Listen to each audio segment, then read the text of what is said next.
مسافر قسط نمبر 76 مسافر قسط نمبر 76 خدا کے کاموں کی سمجھ نہیں آتی، وہ جسے چاہے اسے جھولے پر سوار کر دے، پل میں زمین پر پل میں آسمان پر، ہواؤں کے دوش پر اڑا دے، تند و تلخ لہروں کے سپرد کر دے، اس کی مرضی۔ اس کے کاموں کی جس کو سمجھ آتی ہے وہ لب بستگی کی دبیز چادر اوڑھ کر لوگوں سے چھپ جاتا ہے۔ چندو جاگتی آنکھوں سے خواب دیکھنے کے انداز میں جدید طرز تعمیر کی وسیع و عریض کوٹھی کو دیکھ رہی تھی، جس کے فرسٹ فلور پر واقع آراستہ بیڈ روم میں اس کا مجازی خدا سو رہا تھا۔ وہ بیڈ روم سے کچھ فاصلے پر سرخ ریلنگ تھامے کھڑی گراؤنڈ فلور میں جھانک رہی تھی۔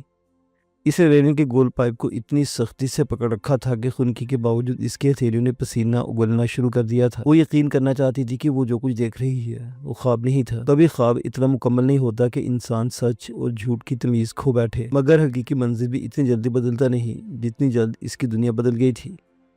اس نے گھوم پھر کر فرسٹ فلور کے سبھی کمرے دیکھے، بالکونی میں کچھ دیر ٹھہر کر کوٹھی کے بیرونی گیٹ کو اتنی دیر تک دیکھتی رہی جس کے باہر کئی افراد جمع تھے۔ ان کے حرکات سے اندازہ ہوتا تھا کہ وہ کوٹھی میں داخل ہونا چاہتے تھے، جبکہ باوردی گیٹ کیپر انہیں داخل نہیں ہونے دے رہا تھا۔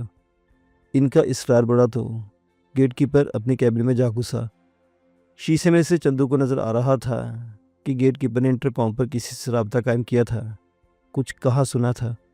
چلو بعد اسے میروشا گراؤنڈ فلور کے بڑے چوبے دروازے سے نکل کر گیٹ کی جانب جاتا دکھائی دیا۔ اس کی تیز رفتاری سے عیاں تھا کہ وہ غصے میں تھا، نصف راستے میں تھا جب چیخ کر بولا، ماڑے کو علم ہوت کہ ان حرام جادوں نے اجمل میاں کو کیوں دیکھنا ہوت، ندیدے کہیں کے، مار مار کر ان سیلوں کی ڈیش۔ میروشا نے فرتے جائے سے گیٹ پر مجتمع افراد کو اجتماعی گانوں سے نوازنا شروع کر دیا تو چندو لمبی سانس پھیپڑوں میں اتار کر اجمل گیلانی کی خوابگاہ کے ملحقہ کمرے میں گھس گئی۔ میروشا کے حکم پر اس کمرے کو ہنگامی بنیادوں پر چندو کے لیے سیٹ کیا گیا تھا۔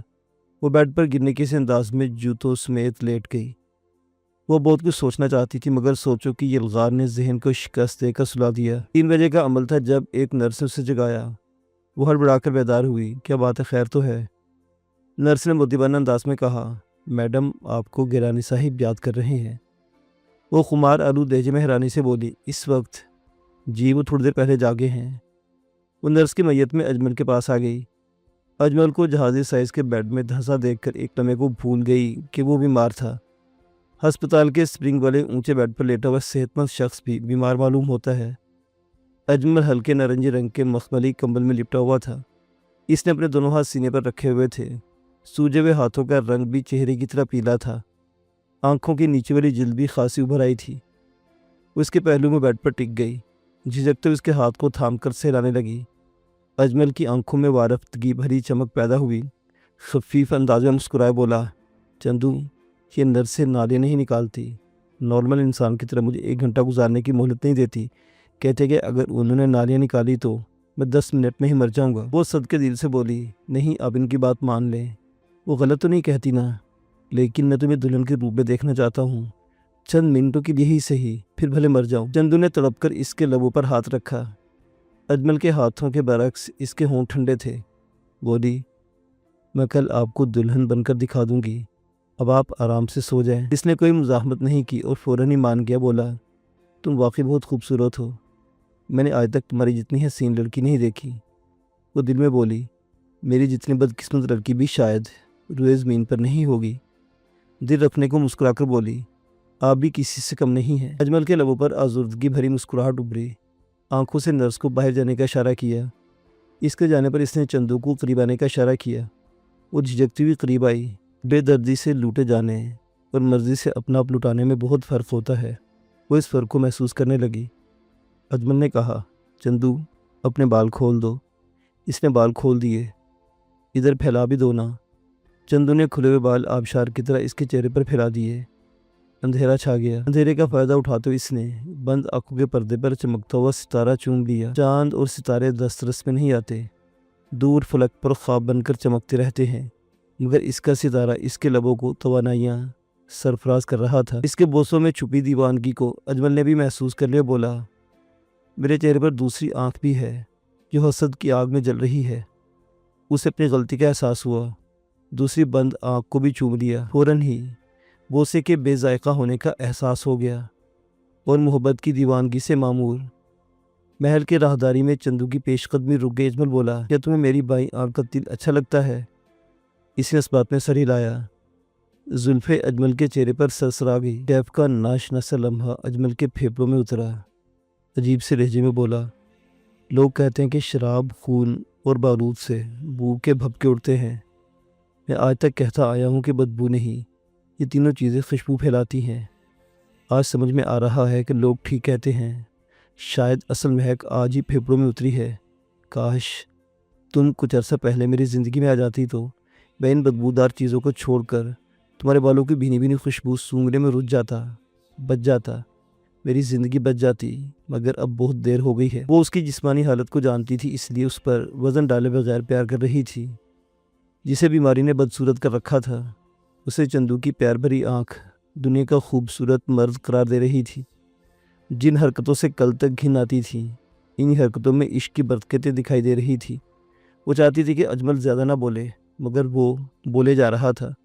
چندو اسے دیکھنے سے روک سکتی تھی یا بولنے سے، تبھی اسے اپنے بالوں میں اجمل کے چھپے ہوئے گالوں کو سہلاتے ہوئے اسے دیکھنے کی اجازت دے کر خاموش کرا دیا۔ چند لمحوں کی ریاضت نے آنکھیں نم کر دی، خود کو سنبھالنے کی کوشش میں سسکنے لگی، دل سے ہوک نکلی، کاش آپ کو میری عمر لگ جائے اور آپ کے حصے کی موت مجھے آ جائے۔ اجمل نے آہستگی سے نفی میں سر ہلایا۔ وہ جھٹکے سے اٹھی، ہچکے لیتے ہوئی کمرے سے بھاگ کر گیلری میں آئی۔ نرس دروازے کے پاس اسٹول پر بیٹھی تھی، اسے دیکھ کر کھڑی ہوگی، پوچھنے لگی، خیر تو ہے میڈم؟ وہ جواب دیے بغیر دوڑتے اپنے بیڈ روم میں آ گئی۔ بیڈ پر بیٹھ کر دل کھول کر رونے لگی۔ قدرت کے کاموں کی طرح انسانی ذہن کا بھی پتہ نہیں چلتا۔ اس نے اجمل گیلانی کو اس لیے قبول کیا تھا کہ وہ اسے چھوئے اور چھیڑنے کی قدرت نہیں رکھتا تھا۔ اب تب میں مرنے والا تھا۔ جب وہ مجازی خدا بن گیا تو دل یک بارگی اس کی بے چارگی اور قسم پوسی کے دکھ سے بھر گیا۔ وہ اسے بے بسی کی موت مرتے ہوئے نہیں دیکھ سکتی تھی۔ کروڑوں کی جائیداد دیکھ کر افسردہ ہو رہی تھی اور سوچ رہی تھی کہ اس نے یہ ڈیلنگ کر کے زندگی کی سب سے بڑی غلطی کی ہے، گھاٹے کا سودا کیا تھا۔ یہاں آنے سے تو بہتر تھا کہ وہ نرسنگ ہاسٹل میں زرینہ کے ساتھ رہتی اور اپنا کورس مکمل کرتی، نرس بن کر اپنی آہستہ رو زندگی گزارتی رہتی۔ وہ ایک ہی جسم میں امیر تو ہو گئی تھی، مگر اس کا دل اجمل کی متوقع موت کے خیال سے بنجر ہونے لگا تھا۔ وہ اتنی غمزدہ اور نڈھال تب بھی نہیں ہوئی تھی جب اس پر میرزادہ عمر حیات نے ہاتھ اٹھایا، جب اس کی ذات پر پیرو ماچھی کا خوب سے درون کلنگ پن کر چمکا، جب گامن کی ٹانگ کٹی، جب بابا گامن نے اسے گھر سے نکالا، جب فائزہ نے اس پر تہمت لگائی، جب عمر حیات نے اس کی عزت کا دامن تار تار کیا اور پھر اس کی آنکھوں کے سامنے بھیانک موت کو گلے لگایا، جب ملک افرا سیاب کے غنڈوں نے اس پر ہیتا حیات تنگ کیا، جب وہ کھلونا بن کر بھیڑوں کے ہاتھوں پامال ہوتی رہی، اور جب ڈاکٹر منور علی نے اسے اسپتال کے لان میں ہمیشہ کے لیے الوداع کہا۔ ہر دکھ اپنی جگہ بہت بڑا تھا، مگر وہ جیسے تیسے جھیلتی گئی تھی، مگر یہ دکھ اتنے شدید انداز میں دماغ پر حملہ ہوا تھا کہ وہ بلبلا اٹھی، سوئے آسماں منہ کر کے اونچی آواز میں رونے لگی، رانے پیٹتے پیٹتے کمزور انداز میں چیختے چیختے نڈھال ہو گئی۔ اسے احساس تک نہیں ہوا تھا کہ اس کے دروازے پر میرو شاہ، ہسپتال کا بل ادا کرنے والا لمبا ترنگا شخص، اور نرس حیرت بھری آنکھوں سے اسے دیکھ رہے تھے۔ میرو شاہ نے اپنی دونوں باہیں پھیلا کر باقی لوگوں کا راستہ روک رکھا تھا۔ انہیں کہہ رہا تھا کہ چندو شدید ذہنی دباؤ میں ہے، چیخو پکار کر رہی ہے، اچھا ہے، اس طرح دل کا غبار نکل جائے گا اور تھوڑی دیر میں نارمل ہو جائے گی۔ انسان کے دل کی دنیا بدلتے دیر نہیں لگتی۔ وہ بھی بدل گئی۔ نہ صرف اس کی پھٹی پھٹی چیخیں تھم گئی، بلکہ آنکھیں بھی ایک دم خشک ہو گئی، دل پتھرا سا گیا، سر جھکا باتھ روم میں گھس گئی، وضو کر کے بہرحانہ پا قالین پر چلتی ہوئی کھڑکی تک آئی، یک بارگی دو طاق کھول دیے۔ باہر سرد ہوا چل رہی تھی۔ ہوا کے دوش پر فجر کی اذان کی روح پرور آواز سفر کرتی ہوئی کمرے میں اتر آئی۔ اس نے دیوار کی طرف منہ کیا، ہاتھ اٹھائے اور بلند آواز میں کہا، اللہ اکبر، اللہ سب سے بڑا ہے۔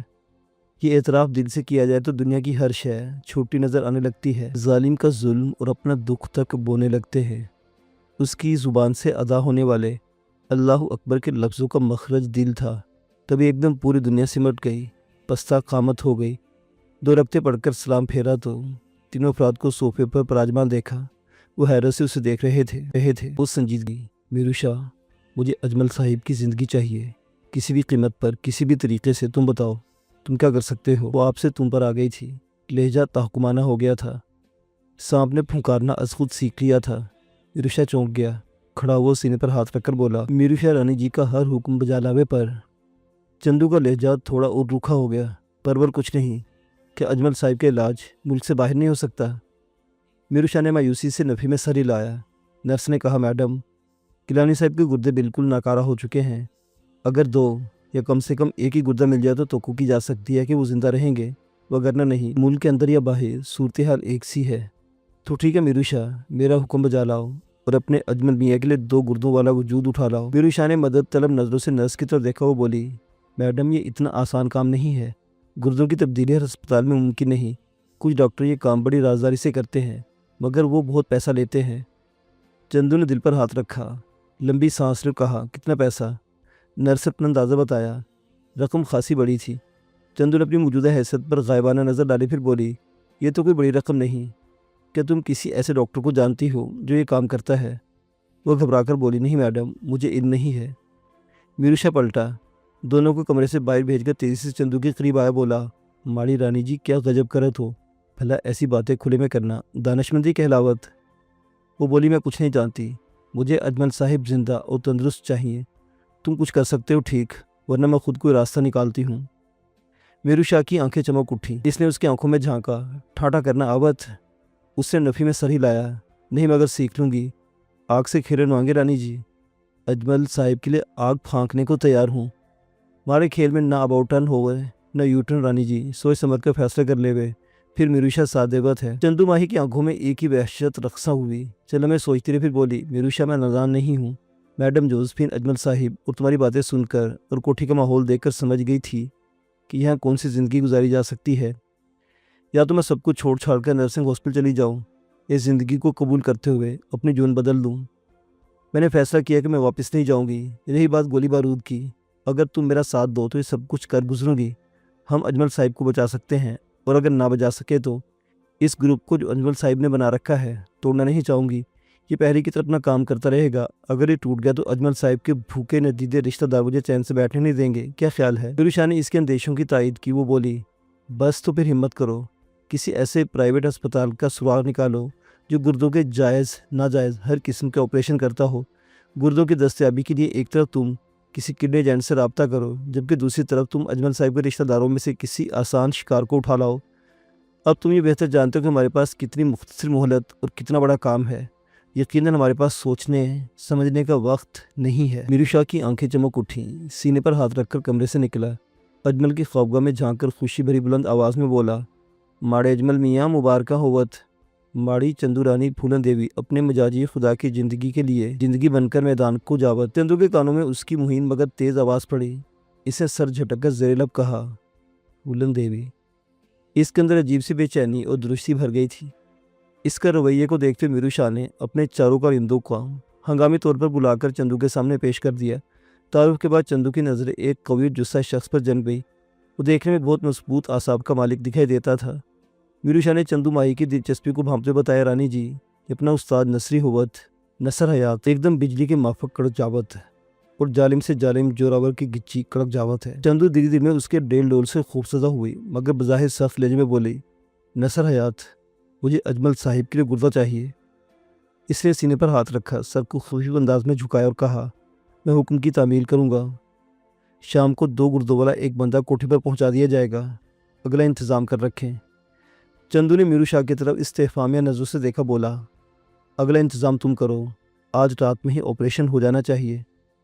मीरू शाह ने हिचकिचाते हुए कहा कि वो कोई यकीन से नहीं कह सकता, क्योंकि जो काम इससे 3 माह में नहीं हो सका वो एक दिन में किस तरह हो जाएगा। इसके पीछे खड़े हुए लंबे तिरंगे शख्स ने कहा, शाह जी, मौला का नाम लेकर यहाँ से निकल खड़े होते हैं। मुझे उम्मीद है कि हम कामयाब लौटेंगे। चंदू ने सुन रखा था कि दौलत और ताकत से हर काम पाया तकमील तक पहुँचाया जा सकता है। इसे ना तो अपनी ताकत का अंदाज़ा था और ना ही बैंक में पड़ी दौलत का। उसे तो बस अजमल के ऑपरेशन का फिक्र लाहिक था। इसने अजमल गिलानी की क्रिमिनल गैंग को हथेलियों पर सरसों जमाने के अहकामात सादिर किए और अजमल के कमरे में चली गई। अजमल गिलानी पर एक डॉक्टर और 2 नर्सें तैनात थी। नर्सें बारी बारी ड्यूटी देती थी, जबकि डॉक्टर हर 3 घंटे के बाद चक्कर लगा जाता था। अजमल का बदन सूजने लगा था। पहले सिर्फ पैरों और हाथों पर सूजन थी, जो बढ़कर अब पूरे बदन में फैलने लगी थी। नर्स से ये बताकर मज़ीद फिक्रमंद कर दिया कि अजमल की हालत पहले से कहीं ज़्यादा ख़तरनाक हो गई थी। 3 बजे के करीब मीरू शाह और नसर अयाज फतह के दमकते हुए चेहरों के साथ चंदू के सामने आन खड़े हुए।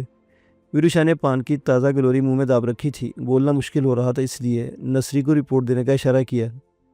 उस्ताद नसरी बोला, 75,000 में एक गुर्दा मिल गया है। पेमेंट कल करनी है। अस्पताल का भी बंदोबस्त हो गया, इतनी रकम अस्पताल में देना पड़ेगी, ले ये रहा अस्पताल का कार्ड। उसने सीने वाली जेब से एक कार्ड निकालकर चंदू की तरफ बढ़ाए, मजीद कहा, ऑपरेशन आज रात में किसी वक्त किया जाएगा, मगर अजमल साहब को 5 बजे तक अस्पताल पहुंचाना होगा, क्योंकि ऑपरेशन से पहले कुछ ज़रूरी टेस्ट लेने होते हैं। चंदू माही खुश हो गई, तमतमाते माथे को सहलाते हुए बोली, ये हुई ना बात। अस्पताल अगर दूर है तो अभी अजमल साहब को ले चलते हैं, करीब है तो कुछ देर बाद यहाँ से निकलेंगे। नसरीन ने बताया कि अस्पताल ज़्यादा दूर नहीं था। चंदू की ईमो पर दोनों अजमल गिलानी को अस्पताल मुंतकिल करने की तैयारियों में मसरूफ़ हो गए, जबकि चंदू अजमल के पास आ गई। वो जाग रहा था, इसे सामने पाकर बोला, तुम कहाँ चली जाती हो? इसने अपनी कारगुजारी से आगाह किया। वो मायूसी से बोला, नहीं चंदू, ये बेफ़ायदा तकलीफ़ है जो तुम उठा रही हो। उसूली तौर पर तुम्हें भी दूसरों की तरह मेरे जल्द मरने की दुआ करनी चाहिए। चंदू ने सर झुका लिया।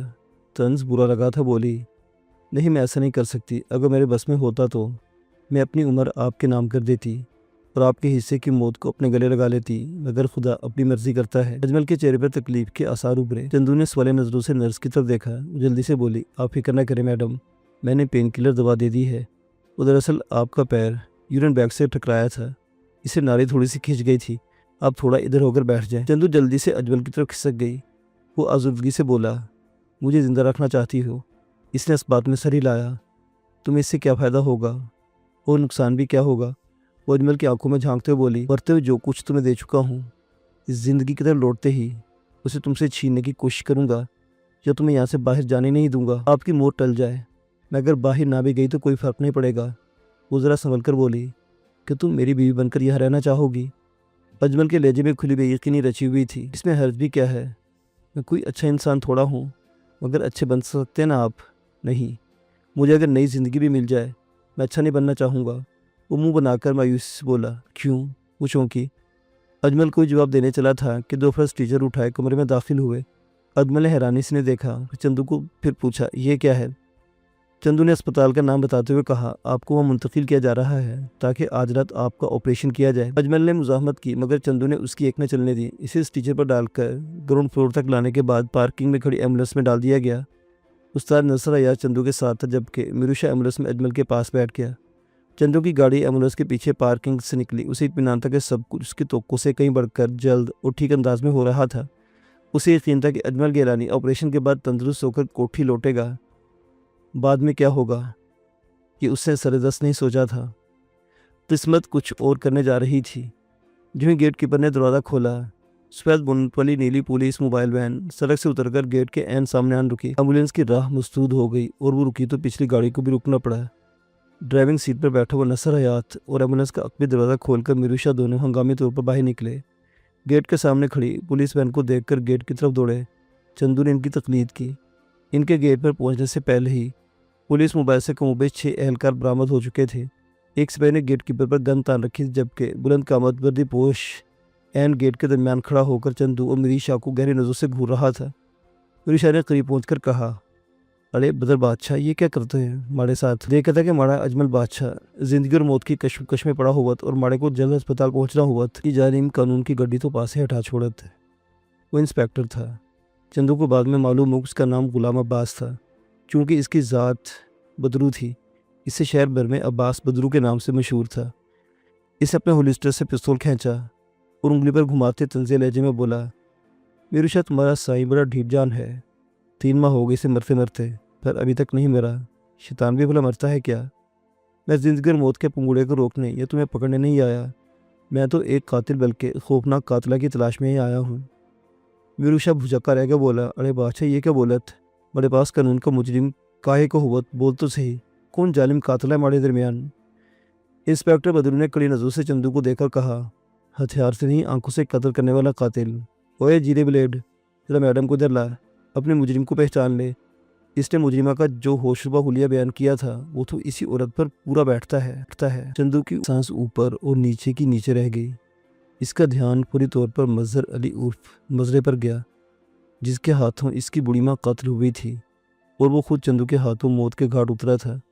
चंदू ने अपनी ज़िंदगी में इस हरामी मजरे के अलावा किसी इंसान को कत्ल नहीं किया था। सोच में पड़ गई कि इतने साल गुजरने के बाद पुलिस को कैसे पता चल गया कि वो मजहर अली की कातिला है। ऐसे ही वक्त में गैर मामूली घनी मूछों वाले एक सिपाही के साथ वाले अली ऊपर चंदू की निगाह पड़ी। इसने बहुत कीमती और जदीद फैशन के लिबास जेबेतन कर रखा था। तो नपतुल अंदाज में चलती करीब आई। अचानक चंदू की गर्दन पर चूंटियां रेंगने लगी। मेकअप की तहों में छुपे हुए खदोखाल से पहली नज़र की अजनबियत दूर हो गई। लगा जैसे इसने इस औरत को पहले भी कहीं देख रखा था। कहाँ याद नहीं आया, सोच में पड़ गई। ऐसे में इंस्पेक्टर बदरू ने अपने बड़े से रिवॉल्वर की नाल का रुख चंदू की तरफ किया और पूछा, मैडम इसे गौर से देखकर पहचाने, क्या इसने ही आपके भाई को कत्ल किया था? अपने अंदाजो अतबार और वज़ाक़ता से बहुत अमीर औरत दिखाई दे रही थी। लम्हे इंस्पेक्टर के करीब रुकी, फिर एतमाद भरी चाल चलती हुई चंदू के ऐन सामने आन खड़ी हुई। इसकी आंखें शोले उगल रही थी और चेहरा वो पूरे गैस से तमतमा रहा था। वो कई लम्हों तक खामोश खड़ी चंदू को घूरते हुए बोली, चंदू। चंदू बेसाख्ता बोली, जी आप कौन हैं? मगर उसके बताने से पहले ही चंदू की आंखें मारे हैरत से फटने को आ गईं। वो उसे पहचान चुकी थी। वो मीरजादे उमर याद की बड़ी बहन सफ़िया थी, जिन दिनों वो हवेली में रहा करती, सफ़े मुल्तान में पढ़ा करती थी। वो पहले से फरबा हो गई थी। मेकअप ने उसके रंगत में भी वाज़ेह फ़र्क हायल कर दिया था। चंदू के मुंह से फटी फटी आवाज़ निकली, बाजी सफ़िया आप, ओ मेरे खुदा, आप कितनी बदल गई हैं। वो एक लम्हे को भूल गई कि सफ़िया इससे मिलने के लिए नहीं आई, बल्कि उसे गिरफ्तार कराने के लिए पुलिस की बारात साथ लाई थी। मगर जूही से सफ़िया के होंठ नफ्स से भींचते हुए देखे तो एक कदम पीछे हटकर बोली, मगर मैंने तो मीरजादे को कत्ल नहीं किया था। या पुलिस को लेकर यहाँ क्यों आई हैं? उसे तो मलिक अफरा साहब ने गोली मारी थी मेरे सामने। इंस्पेक्टर बदरू का ज़ोरदार तहका फ़ज़ा में गूंजा। इससे मखसूस अंदाज में अपना दायां हाथ लहराया। दो सिपाही बरकी मुसद्दी से चंदू के दोनों तरफ आए और इसके कुछ समझने या बोलने से पेशतर ही इसकी कलाई में कानून का जेवर पहनाने लगे। मीरू शाह और नसर हयात हायल हो गए। इंस्पेक्टर बदरू से पहले नरम लहजे में, फिर ऊंचा बोलने लगे, मगर वो किसी की सुनने और मानने पर तैयार नहीं था। चंदू ने सुना वो कह रहा था, मीरू शाह, मुझे अजमल से या तुमसे कोई दुश्मनी नहीं, बल्कि तुम जानते हो कि मैंने हमेशा तुम्हारे साथ ताउन किया, अब भी ऐसा ही करता, मगर अब मेरे बस में कुछ नहीं रहा। ये थाना शुजाबाद का केस है। इस खातून का भाई काफी अर्से पहले कत्ल हुआ था और चंदू माहिर अमी लड़की को एफआईआर में नामजद किया गया था। बहुत तलाश बिसार के बावजूद एक कातिला हाथ नहीं आई थी। पिछले दिनों मैडम सफ़िया अपनी किसी क्लास फेलो से मिलने के लिए किसी प्राइवेट अस्पताल में गई। वो उन्हें अपने भाई की कातिला को देखकर पहचान लिया। पुलिस लेकर अस्पताल पहुंची तो पता चला कि मुस्कुरा लड़की अपने मरीज शोहर को लेकर घर चली गई है। मैडम सफ़िया ने अपनी सहेली के आनत और अस्पताल के रिगार्ड से इस कोठी का पता मालूम कर लिया। रूही शाह ने कहा, तो यूँ बोलत ना बदरू बादशाह के केस शुजाबाद का होवत और थाना हरम गेट का बादशाह सलामत हम पर चढ़ दौड़त। ना बाबा, माड़े को जरा तंग ना करत और रास्ता एकदम छोड़ देवत। माड़ी रानी तेरे थाने की मुजरिमा ना होवत। ए मैडम जाना, अपना थानेदार बादशाह साथ लावत और माड़ी रानी को ले जावत। सफ़िया ने गुस्से में सड़क पर थूक दिया। इंस्पेक्टर बदरू इस्तेज़ाई अंदाज में हंसा, ओए जा परे, चखे थी वान मोया। तुझे बता रहा हूँ कि मैडम सफ़िया के पीछे कोई बहुत बड़ा अफसर बोल रहा है, क्योंकि मुझे ऊपर से हुक्म आया है कि मैं मैडम की मुजरिम को फौरी तौर पर अपने थाने की हवालात में पहुँचा दूँ। शुजाबाद की पुलिस आज ही इसे लेने के लिए पहुँच रही है। चंदू खासी खौफजदा हो गई थी, कुछ देर संभलने में लगी। ऐसे में अजमल गिलानी का ख्याल आया। कदम बढ़ाकर मीरू शाह के अकम में आई, नतूजो करके बोली, इनसे बहस मत करो और फिलहाल मेरा फिक्र छोड़कर अजमल साहब को अस्पताल ले जाओ। तुम दोनों में से एक आदमी बाहर है, जबकि दूसरा मुझे छुड़ाने की कोशिश करे। देर ना करो वरना नुकसान हो जाएगा। मीरू शाह की समझ में इसकी बात आ गई। इसने नसर हयात को हुक्म दिया कि अजमल साहिब को लेकर अस्पताल का रुख करे। इंस्पेक्टर बदरू ने अपने ड्राइवर को रास्ता छोड़ने का हुक्म दिया। वैन रिवर्स हुई और रास्ता खुल गया। एम्बुलेंस गेट तक आई। ऐसे वक्त में ज़ोरदार आवाज़ से टायर चरचराए और मुखालिफ समझ से पुलिस की एक मोबाइल वैन एम्बुलेंस के सामने आन रुकी। जिताना चहली की मोबाइल वैन थी। इसके अकम में खुली छत वाला हाइलक्स डाला भी आन रुका, जिसमें कमोबेश 10-12 अफराद खड़े एहतजाजी अंदाज में हाथ लहरा रहे थे। चंदू और मीरू शाह के साथ इंस्पेक्टर बदरू ने हैरानी से इस नई कारगुजारी को देखा। एक सब इंस्पेक्टर मोबाइल वैन से निकलकर तेज तेज कदमों से चलता गेट तक आया। बारी बारी सभी अफराद को कुरेती नजरों से घूरने के बाद इंस्पेक्टर बदरू से मुखातिब हुआ, सर आप यहाँ खैरियत तो है? इंस्पेक्टर बदरू ने मुख्तसरन अपनी यहाँ मौजूदगी का सबब बताया और इसकी आमद की गर्ज़ व गायद दरियाफ्त की। को बोला, सर 28 आदमियों ने FIR दर्ज कराई है कि इनके करीबी अजीज़ अजमल गैरानी को अमीर हुसैन शाह उर्फ मीरू शाह, नसर हयात उर्फ नसरी, ईमानदार अली उर्फ माना और एक नामालूम खातून ने अगवा करके हब्से बेजा में रखा हुआ है।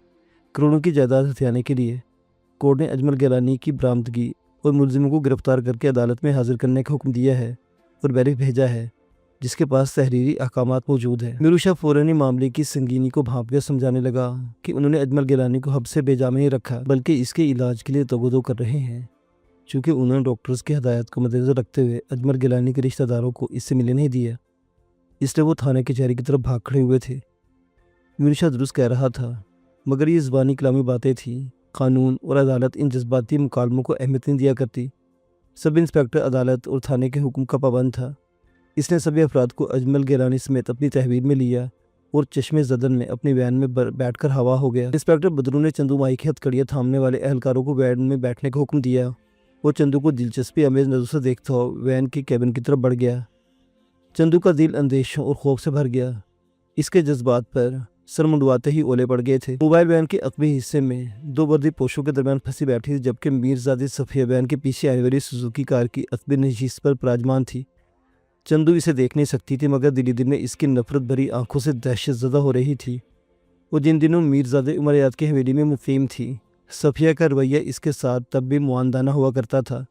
اب جبکہ وہ چندو کو اپنے اکلوتے اور جوان سال بھائی کا قاتل گردان رہی تھی، اس سے خیر کی توقع ابز تھی۔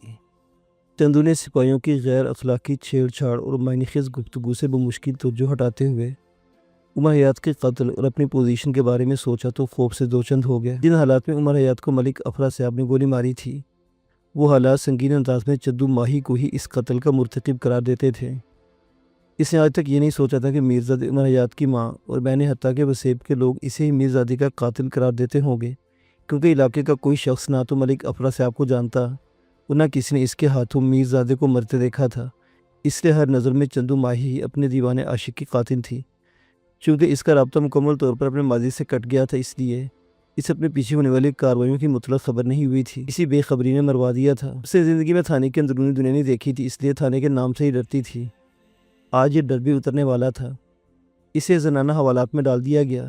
قسمت نے ایک مرتبہ پھر آسمان سے زمین پر کھینچ اتارا تھا۔ میرزادی صفیہ سلاخیں تھام کر قینت نظروں سے دیکھتے ہوئے کہہ رہی تھی، کمزاد نکلی نا، تو میرے جوان جہان ویر کا خون کر کے بھاگ گئی۔ وہ سمجھا کہ کبھی ہمارے ہاتھ نہیں لگے گی۔ دیکھ لیا، نہا خون چھپا نہیں رہتا۔ تجھے پھانسی کے پھٹے پر نہ چڑھایا تو میرا نام صفیہ نہیں، میں میر ظفر حیات کی بیٹی اور عمر حیات کی بہن نہیں۔ اگر تجھے سسکا کر نہ مارا۔ وہ منت آمیز لہجے میں بولی، باجی میں میرزادے کو کس طرح قتل کر سکتی تھی؟ حیران ہوں کہ آپ لوگوں نے یہ سوچ بھی کیسے لیا۔ نہیں باجی نہیں، میری آنکھوں کے سامنے ملک افرا صاحب نے اسے گولی ماری تھی۔ وہی مردود مجھے اغوا کر کے اپنے اڈے پر لے گیا اور اس کے غنڈوں نے مجھے کسی اور کے ہاتھ بھیج دیا۔ خدا کے لیے میرا یقین کرو۔ وہ سلاخوں سے ہاتھ نکال کر صفیہ کے ہاتھ پکڑنا چاہتی تھی، مگر اس نے شدید نفرت کا اظہار کرتے ہوئے اس کے منہ پر تھوک دیا۔ وہ ہکا بکا کھڑی رہی۔ صفیہ پیر پٹکتی ہوئی انسپکٹر کے آفس کی طرف بڑھ گئی، جس نے بے جان انداز میں اپنا چہرہ صاف کیا اور دیوار سے ٹیک لگا کر سر تھام کر بیٹھ گئی۔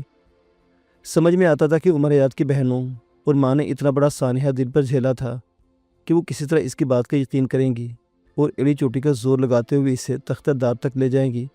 وہ جانتی تھی کہ اسے تھانے کے بعد عدالت میں پیش کیا جائے گا اور پھر جیل بھیج دیا جائے گا۔ وہ نہیں جانتی تھی کہ اس ابتدائی مرحلے میں اس کے ساتھ تفتیش کے نام پر کیا کیا جانے والا تھا۔ دوپہر کو اس کے لیے کھانے پینے کا سامان لے کر میرو شاہ کا ایک کرندہ تھانے پہنچ گیا۔ انسپکٹر بدرو آرام کرنے کی غرض سے اپنے مکان پر گیا ہوا تھا۔ کرندے نے میرو شاہ کے بارے میں بتایا کہ وہ بھی حوالات میں بند ہے۔ اس سے چندو کو بے فکر رہنے کا پیغام بھیجا تھا اور کہا تھا کہ وہ اگلے دن عدالت میں پیش ہو کر رہا ہو جائے گا۔ وہ چندو کو رہا کرانے کی کوشش کرے گا۔ کرندے نے اپنی جانب سے بھی چندو کو تسلی دی اور انسپکٹر کے پیچھے مکان پر چلا گیا۔ اس کی واپسی میں دیر ہو گئی، شام ڈھل گئی۔ چندو کی مایوسی میں اضافہ ہو گیا۔ لالچ میں آ کر نرسنگ ہاسٹل سے نکلنے پر پچھتانے لگی۔ اگر وہ اجمل گیلانی والے قصے کا حصہ نہ بنتی تو اس حال کو نہ پہنچتی۔ آدمی برے وقت میں ایسے ہی تعویلیں سوچنے لگتا ہے۔ اسے یہ سمجھ نہیں آتی کہ قسمت کا ہر بال ہر حال میں ہو کر رہتا ہے۔ وہ کسی اور انداز میں صفیہ کی نظروں میں آ سکتی تھی۔ صفیہ کے کئی لوگ اسے اپنے معمول میں مصروف رہ کر کھوجتے پھرتے تھے۔ وہ ہزاروں میں منفرد تھی، دور سے دکھائی دینے پر ہی پہچانی جاتی تھی۔ اگر وہ نقاب اوڑھنے کی عادت اپنا لیتی تو شاید زیادہ عرصہ تک چھپی رہ جاتی، مگر اب سوائے پچھتانے کے کچھ نہیں کر سکتی تھی۔ اسے استاد نصری اور میرو شاہ سے توقعات وابستہ تھی، مگر وہ دونوں بھی پابندِ سلاسل تھے۔ وہ رہا ہونے کے بعد ہی اس کے کچھ کر سکتے تھے۔ نہ جانے اجمل گیلانی کے ساتھ کیا گزری تھی۔ یہ پریشانی اپنی جگہ دل ہولا رہی تھی۔ ऑपरेशन में होने वाली गैरमामूली ताख़ीर के सबब इसकी ज़िंदगी की मुहिम उम्मीद दम तोड़ने लगी थी। थाने की हदूद में चलते फिरते वर्दी पोशों और हवालात के सामने खड़े संतरियों की हवस भरी निगाहों से वो बुरी तरह नर्वस थी। रात 8 बजे तक इसके आसाब जवाब दे चुके थे। ऐसे वक्त में इसे इंस्पेक्टर बदरू दिखाई दिया। उस फैद करफ्तार लट्ठे में मलबूस शाहाना चाल चलता इसके सामने से गुजरकर ऑफिस की तरफ बढ़ गया। एक अजनबी शख्स इससे चिपका हुआ था। साफ जाहिर हो रहा था कि इंस्पेक्टर इसे घास नहीं डाल रहा था। चंद लम्हे बाद थाने के बिल्कुल खामोश माहौल में हलचल का एहसास हुआ। उठकर सलाखों से लगकर खड़ी हो गई। झांक कर हलचल के सबब को समझने की कोशिश करने लगी। पता चला कि इंस्पेक्टर के हुक्म पर एहलकारों ने थानेदार के साथ आने वाले शख्स को पकड़कर मर्दाना हवालात में डाल दिया था। घंटा भर के बाद इंस्पेक्टर बदरू इसे सलाखों के पार दिखाई दिया। नुकीली मूँछों वाला एक स्याह फार्म वर्दी पोश भी इसके साथ था। इंस्पेक्टर बदरू ने चंदू की तरफ इशारा किया। ये रही तुम्हारी मुजरिम मिस चंदू माही। इसके लबों पर शैतानी मुस्कुराहट नाचने लगी। एक ज़रा तवक्कुफ के बाद बोला, ये देखने में नरम नाजुक है मगर बहुत ढीठ जान है। इससे इकबाली बयान लेने पर खासी मेहनत करना पड़ेगी। इसलिए तो मैं तुम्हें कहा है कि बजाय तफ्तीशी अफीसर के हम खुद इसकी तफ्तीश कर लें। उधर मकान पर ले जाकर वहाँ कोई डिस्टर्ब करने वाला नहीं होगा। मान गई तो ठीक, वरना तुम शुजाबाद ले जाकर अपने तरीके से इससे एतराफ़ जुर्म करवा लेना। सैफाम एहलकार जो यकीनन इंस्पेक्टर बदरू का मनसब था कि तमाम तर खबासत चेहरे पर हवेदा हुई, मुस्कुराया और एक आँख मीच कर बोला, यार बदरू तुम बड़े उस्ताद आदमी हो। ठीक है भाई, जहाँ कहते वहीं ले चलते हैं। मकान पर कोई दवा दारू भी रखा है या नहीं? चंदू की हालत दिगरगू हो गई। वो दोनों के दरमियान होने वाली मायने खेज गुफ्तगू सुनकर कांपने लगी। काफ़ी अरसा यारन खान और मियाँ दिलबर हुसैन जैसे खूनी शिकारियों के पंजों में रहने की वजह से इन मकालमों की संगीनी को समझती थी। चीख कर बोली, मैंने कोई जुर्म नहीं किया है। तुम लोग जो कुछ पूछना चाहते हैं पूछ लो। मैं किसी मकान पर नहीं जाऊंगी। इंस्पेक्टर बदरू हंसा। सैफाम के कंधे पर हाथ रखकर मक्काराना अंदाज में बोला, सोनियो डर क्यों गए हो? ये बड़ा भले मानस ऑफिसर है। इससे ताउन करोगे तो हाथ नहीं लगाएगा। चक्कर देने की कोशिश करोगे तुम्हारी हड्डियों का सुरमा बनाकर तुम्हारी सोनी सोनी आंखों में डाल देगा। क्यों भाई बाजवे, मैंने गलत तो नहीं कहा ना तुम्हारे बारे में? बाजवे ने मकरूर अंदाज में हंसकर अपने पीले दांतों की नुमाइश कर कहा, इन बातों को छोड़ो, खुद ही देख लेगी कि मैं कैसा हूँ। फ़ौरन निकल पड़ो। सुबह से पहले मेरा थाने पहुँचना बेहद ज़रूरी है। देर हो गई तो मीरजादे इस शहर में मेरा जुलूस निकाल देंगे। तकरीबन 1 घंटे बाद चंदू पुराना शुजाबाद रोड पर वाक़ एक मुज़ाफ़ाती बस्ती से कुछ फासले पर वाक़ एक फार्म हाउस में इंस्पेक्टर अब्बास बदरू और इंस्पेक्टर खलील बाजवा की मुश्तरका तफ्तीश भुगत रही थी। इनकी शैतानी तफ्तीश में कोई सवाल शामिल नहीं था।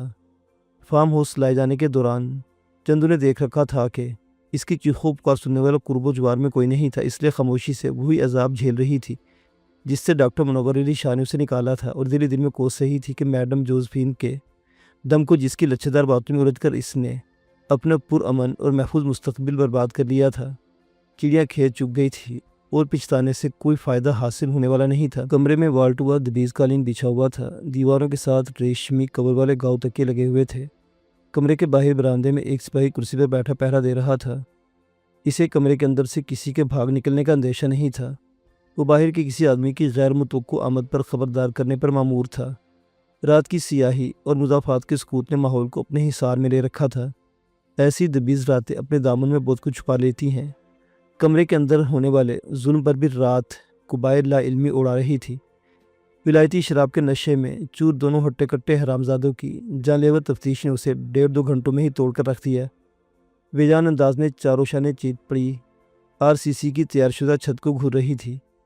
कानून के ताकतवर हरकारे भी हाँपते हुए एक जाने मुर्दा कुत्तों की तरह कालीन पर पड़े थे। इंस्पेक्टर अब्बास बदरू के ड्रोने खर्राटे और खलील बाजवे के मुंह से खारिज होने वाली बदबूदार रतूबत ने कमरे की फिजा को बेहद करीह बना रखा था।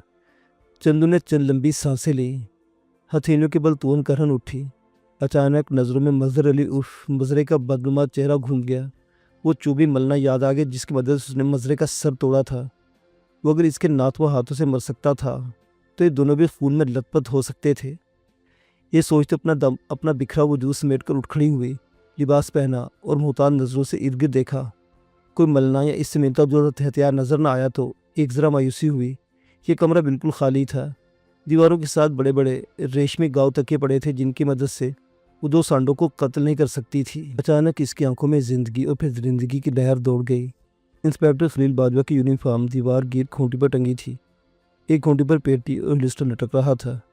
اس کی نظر ہولسٹر سے جھانکتے پستول پر پڑی تھی۔ وہ مردہ کتوں کی طرح آڑے ترچھے پڑے ہوں سے بچ کر ہولسٹر تک پہنچی۔ کانپتے ہاتھوں سے پستول نکالا، دیکھا، کبھی چلایا نہیں تھا، اب تک صرف فلموں میں ہیرو اور ویلن کو پستول چلاتے دیکھ رکھا تھا۔ ملک افراسیاب کو گولی چلاتے دیکھا تھا۔ ہونٹ بھیج کر سوچنے لگی، چلانے کی کوشش کروں گی تو گولی چل ہی جائے گی۔ اس نے پستول کو دونوں ہاتھوں میں مضبوطی سے پکڑا اور بدرو کے سر پر آن کھڑی ہوئی۔ وہ پہلو کے بل پڑا خراٹے لے رہا تھا۔ چندو نے پستول کی نال کا رخ اس کی کھوپڑی کے عقبے حصے کی طرف کیا اور دانت کچکچاتے ہوئے ٹریگر دبا دیا۔ دھماکے کی زوردار آواز اور مخصوص جھٹکے نے اسے دوڑا دیا۔ وہ ڈگمگا کر دیوار سے ٹکرائی، پھر تکے پر گری۔ فوراً ہی سنبھل کر اس نے جب بدرو کو دیکھا تو دل یک بارگی توانا ہو گیا۔ اس کا حملہ کامیاب رہا تھا اور عباس بدرو خون میں لت پت بری طرح تڑپ رہا تھا۔ نرسنگ اسکول کی 2 سالہ تربیت سے سمجھا دیا تھا کہ بدرو پر دوسرا فائر کرنے کی چندہ ضرورت نہیں رہی تھی۔ کھوپڑی کے مخصوص حصے میں لگنے والی ایک ہی گولی کافی تھی، جس نے اپنے شکار کو چیخنے کی مہلت تک نہیں دی تھی۔ گولی کی زوردار آوازیں نہ صرف انسپکٹر خلیل باجوے کے کبے جیسے سیاہ بدن میں بیداری بھر دی تھی، بلکہ کمرے کا اکلوتا دروازہ بھی مسلسل دھڑدھڑائے جانے لگا۔ سنتری پریشانی کے عالم میں دروازہ بجانے کے ساتھ ساتھ بلند آواز میں کیا ہوا ملک صاحب جی کے فلک شگاف نعرے بھی لگا رہا تھا۔ خلیل باجوہ شراب کے نشے اور گہری نیند کے استغراق میں تھا۔ اسے چلنے میں کمرے کی بدلی ہوئی کیفیت کو سمجھنے کے لیے درکار تھے۔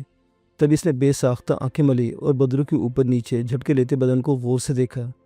اس کی مخمور نگاہیں کچھ سمجھ نہ پائیں، مگر جو ہی چندو کے ہاتھ میں دبا اپنا سرکاری پستول نظر آیا، اس کا نشہ آنے واحد میں حرم ہو گیا اور بجلی کسی مستدی سے اٹھ کر چندو کی طرف بڑھا۔ اس کے ذہن نے فوری طور پر یہ کام نہیں کیا تھا کہ عباس بدرو کی کھوپڑی میں گولی اتارنے والی اس کی زندگی کا بھی قلع کما کرنے کا ارادہ رکھتی تھی۔ چندو نے اس کے سینے کا نشانہ لیا، گولی چلانا ہی چاہتی تھی کہ طوفانی رفتار سے چندو کی جانب بڑھنے والے انسپکٹر بدرو کے ٹھنڈے ہوتے جسم سے الجھ کر زمیں بوس ہو گیا۔ وہ چندو کے نہایت قریب گرا تھا۔ اس نے ایک لمحے کی تاخیر نہ کی اور اس کی کنپٹی پر پستول کی نال رکھ کر فائر کر دیا۔ گولی اس کے بائیں کان سے کوئی انچ پر اوپر لگی اور کھوپڑی چیرتے بیچ ہی کہیں پھنس گئی۔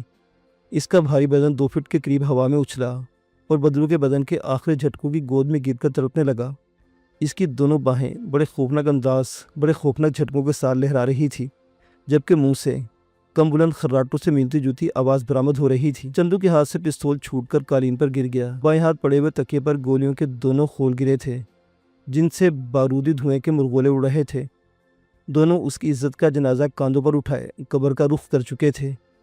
اس دوران دروازے پر دستک دینے والے ہاتھوں میں ہیجانی شدت پیدا ہو گئی تھی۔ چندو نے خوفزدگی کے عالم میں لرزتے دروازے کو دیکھا اور جلدی سے پستول اٹھا لیا۔ ہاتھ بری طرح کپ آ رہے تھے۔ وہ دل میں ڈر رہی تھی کہ دروازے کے علاوہ کمرے سے نکلنے کا کوئی راستہ نہیں تھا۔ یہ خوف دامن گیر تھا کہ دروازے پر ایک پولیس والا پہرا دے رہا تھا جو اپنے آقاؤں کی لاشیں دیکھتے اسے گولی مار دے گا۔ ڈرتے ڈرتے دروازے تک آئی، اپنی زبوں حال کیفیت پر قابو پانے کی کوشش کرتے نیچی آواز میں بولی، کیا بات ہے، کیوں دروازہ توڑ رہے ہو؟ ایک چیختی ہوئی آواز جس سے برہمی آشکار تھی سنائی دی، دروازہ کھولو۔ وہ گردن موڑ کر ایک نظر ساکت و جامد پڑے درندے کو دیکھ کر جلدی سے بولی، دروازہ نہیں کھلے گا، تم آرام سے بیٹھے رہو، دروازہ کھولو ورنہ توڑ دوں گا۔ چندو کے کانوں میں بھاری غراہٹ گونجی۔ وہ سہمی مگر فوراً ہی سنبھل کر بولی، ایسے اگر کرو گے تو تمہارا صاحب تمہاری گردن توڑ دے گا، اگر کہتے تو میں اسے جگا دیتی ہوں۔ چند لمحے خاموشی حائل رہی۔ دروازہ توڑ دینے کی دھمکی دینے والا سوچ میں پڑ گیا تھا۔ ایک ذرا توقع کے بعد قدرے نرم لہجے میں بولا، یہ فائر کس نے کیے ہیں؟ تمہارے صاحب نے تکی کو اشتہاری مجرم سمجھ کر اس میں 2 سوراخ کیے ہیں۔ اب پستول ایک طرف پھینک کر اطمینان سے خراٹے لے رہا ہے۔ چندو نے چالاکی سے بات بنانے کی کوشش کی، دونوں صاحب نشے میں ہے، اگر انہوں نے تمہیں اپنا دشمن سمجھ لیا تو مجھے گلا نہ دینا۔ سنتری کی نا سمجھ میں آنے والی بڑبڑاہٹ سنائی دی۔ وہ شراب نہیں پیتا تھا مگر شراب پینے والے ساتھیوں کے اوقات سے بخوبی واقف تھا۔ بولا، کیا تم دروازہ کھول کر مجھے ایک نظر دیکھنے نہیں دو گی؟ چندو سمجھ گئی کہ اس کا وار خطا نہیں گیا تھا، کیونکہ سنتری کا لہجہ نرم و مفہمانہ ہو گیا۔ بولی، نہیں، وہ ایسی پوزیشن میں نہیں ہے کہ تم انہیں ایک نظر دیکھو۔ سنتری جانتا تھا کہ اندر تفتیش کے نام پر کون سا کھیل کھیلا جا رہا تھا، اس لیے سر ہلاتے ہوئے دروازہ چھوڑ کر اپنی کرسی پر بیٹھ گیا۔